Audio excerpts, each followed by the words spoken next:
empower those to be more of themselves. And in so doing, we are also granted the gift of experiencing an expansion within our own consciousness. What does that have to do with extraterrestrial? Aren't all the great teachers throughout the ages given us that gift? Of course. The point is not that you have had many teachers to give you the same gift. The point is you are listening a little bit more than you used to. What does that have to do with contacting other civilizations? It doesn't always have to have anything to do with it, but it can. But in your Many case. of the civilizations that will be contacting you are, in your terms, very spiritually aware. And thus then, in that sense, they have something to share with you about your own spirituality.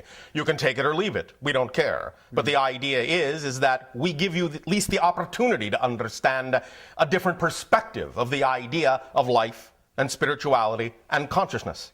What you do with it is up to you. But if you choose to do with it what we have done with it, then you will create a reality in which we can more easily interact with you if you wish. What you've done with it being embrace the essence of spirit that we all are. Yes. For why not simply be true to the self? Why not simply be true to what you were created to be?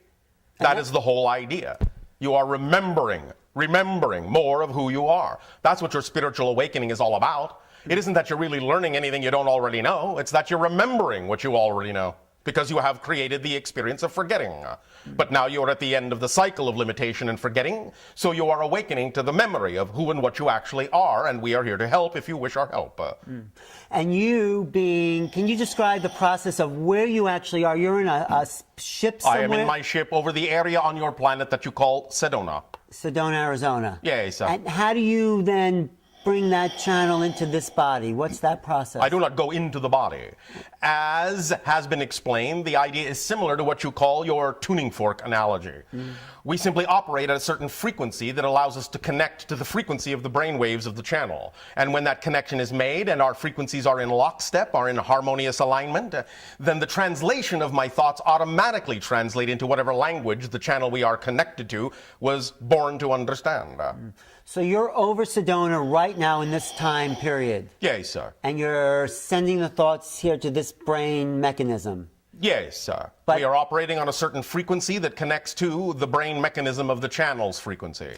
But it's only a small percentage of who you are, I've heard you say. What is the percentage? You have, and none of you have, experienced more than 5% of our total energy.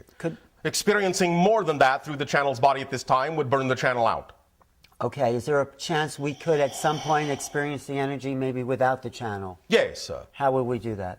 There will be contact in the future, but not yet. There must be elevation of frequencies and the creation of a new third reality that will act as a buffer between us to allow for assimilation of our energy and your energy into that new third reality in a manner in which we can interact with you in a manner that does not force our agenda upon you. Is that third reality part of this idea of discarding old beliefs and being Yes, sir. present in the joy? Yes. And that is the reality that contact Will occur in. And so this is what I'm feeling now. I'm feeling the presence of that possibility. Yes. In myself. But in a sense, you are still having contact right now. Yeah. This is one of the ways in which we do the idea of preparation for contact. More often than not, we will make a connection to an individual on a planet and channel through in this way.